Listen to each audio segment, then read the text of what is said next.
My name is Javed, and I'm a student. I would like to ask a question. At one place, the Holy Quran states that man is created from sperm, which is inconsistent with modern science. But at another place, it also states that man is made from dust. Now, isn't the Holy Quran contradicting itself? Or is it consistent with modern science? The brother posed the question that one place the Holy Quran says that human beings have been created from sperm, which conflicts with modern science. The other place, human being is created from dust. Can you prove it scientifically it's created from dust? And isn't there a contradiction? One place sperm, one place it says dust. The Holy Quran does say, as I mentioned in my talk, in Surah Qiyamah, chapter 75, verse number 37 to 39, it says that human beings have been created from sperm, which has been proved by science. The Holy Quran also says in Surah Hajj, chapter 22, verse number 5, that we have created the human beings from a quintessence of dust. Today science tells us that all the elements that are there in the human body, they are present in lesser or greater quantity in the soil, in the earth. So the statement that human beings have been created from earth is scientifically proven. That whatever components are there in the human body, the constituent, the elements, they are present in the earth, in the soil, in lesser or greater proportion. The second part of the question, isn't it a contradiction? One place the Quran says man is created from sperm, one says from dust. Is it a contradiction? See, a contradiction is two statements which are conflicting with each other, which cannot take place simultaneously. The Quran does not only say man has been created from sperm and the other place from dust. It also says in Surah Furqan, chapter 25, verse 54, that man has been created from water. So you will tell me there are three contradictions.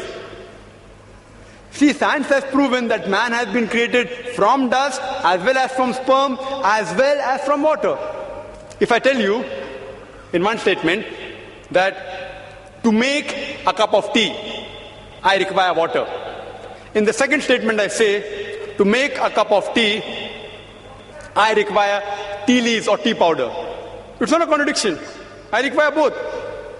If I want to make sweet tea, I add sugar to it. If I want to make panikam tea, I add less water and more milk. If I want to make Sulaimani tea, I add only water. So there is no contradiction when the Quran says human being is created from sperm and dust and water. It is actually contradistinction. What is the meaning of contradistinction? Contradistinction means speaking two or more things about a subject which are not conflicting with each other.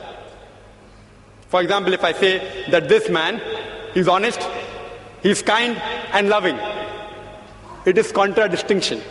But if I say this man is always a liar and a truthful person, then it's contradiction, because both are opposing. If it's not opposing, it's called as contradistinction.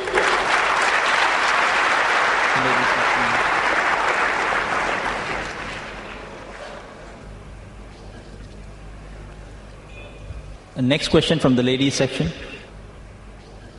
Assalamu alaikum, brother. My name is Farida Ansari. I am a laboratory technician. Quran says Allah is the creator of the human being. Does science agree with it? The sister posed a question that the Quran mentions that Allah subhanahu wa ta'ala is the creator of the human beings. Does science agree with it? And Quran says in several places, including the last verse of the embryological stages, that is Surah Mu'minun, chapter 23, verse number 14, that Allah is the best to create. Can we prove it scientifically that Allah is the creator? Quran gives the answer. Quran gives the answer in Surah Tur, chapter 52, verse number 35. It poses a question that were you created from nothing? See, the Arabic word used for creator in all these verses of the Quran is khaliq. It is derived from the Arabic word khalaqa. Arabic word khalaqa has got 4 meanings. One meaning is to create something from nothing without any previous example. That's only possible for Allah subhanahu wa ta'ala. Second meaning of khalaqa is to create something new from pre-existing material. The third meaning is of khalaqa, programming or planning.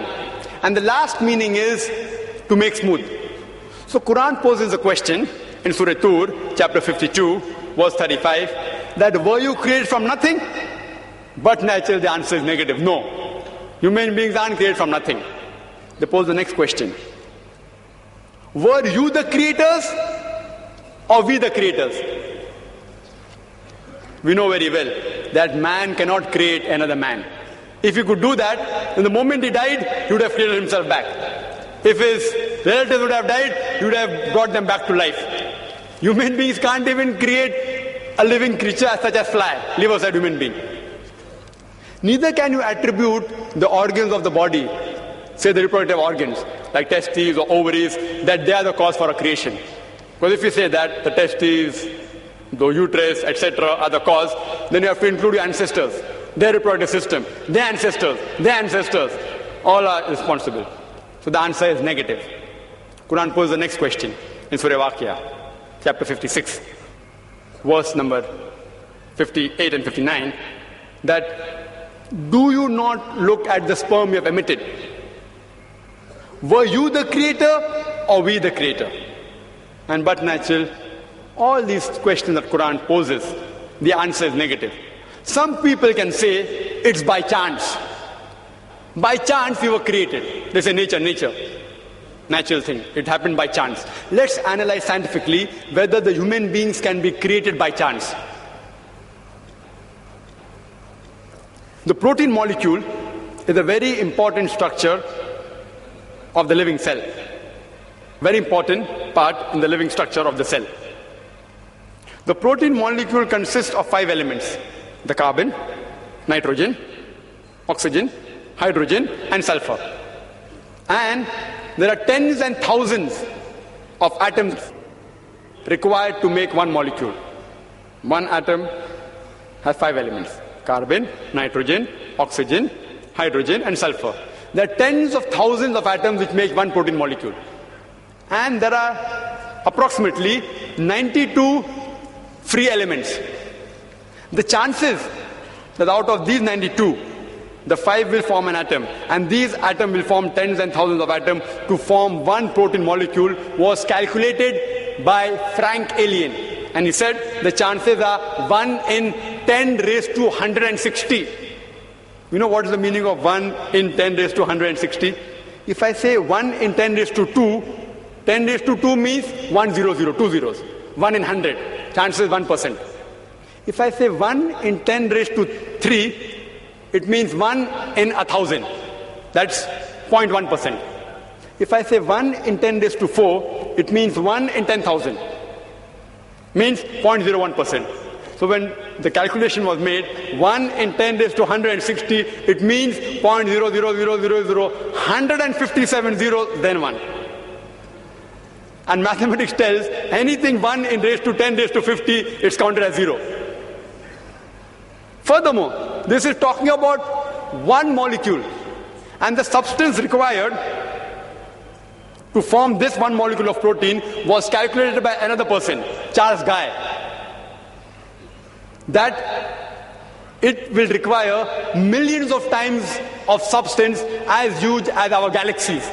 Millions of galaxies will require to form this one molecule of protein. And the time was calculated by Charles Guy. The time taken for one protein molecule to be formed will be 10 raised to 263 years. You know what is that? 1000000, 263 zeros it will take to form one protein molecule. And do you know there are how many protein molecules in one cell? And do you know how many other molecules are there in the cell? And how many cells are there in the human being? There are more than 6 billion molecules when a child is born. That's what doctors tell us today. 6 billion. One more protein molecule takes 1 in 10 raised to 160 chances. Time taken is 10 raised to 263 years. To take 6 billion for one baby, imagine. And how many women are pregnant? There are millions of women pregnant at a time. And it takes only 9 months. The chances science tells us is 0, 0, 0. No chance at all. These things cannot take by chance. They have to be programmed by someone. Science tells us there has to be someone, some supernatural force. Therefore, science, as I said earlier, is not eliminating God, it is eliminating models of God. La ilaha illa.